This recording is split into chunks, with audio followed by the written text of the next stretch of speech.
Mac, why don't you start by talking about rural healthcare? And you have a long history kind of sorting this out. What's the message? For years, I tried to find a solution for this problem. And part of it's because I actually live on a ranch down in Southeast Texas, which is actually in rural America. My closest hospital is 40 minutes away in any direction. And that's actually close. We have places, towns where the closest hospital is 2 hours away. And they're lucky if they have one or two doctors, let alone any specialists. And many of these critical access and small hospitals don't have all the services that the big hospitals have. It's the disparity between healthcare in rural America and in urban America is actually a lot greater than most people realize.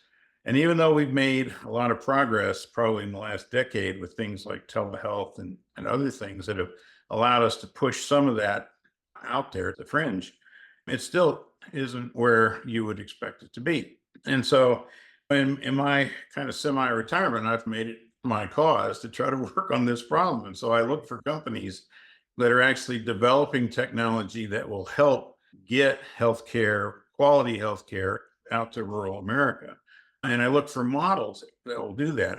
When I was working through this problem, one of the things that I realized was that this is not a technology problem, right? Even if we could give all the technology in the world to these small hospitals, these rural places, that's not going to solve the problem. And Yeah. primarily because, number one, it's a socioeconomic problem.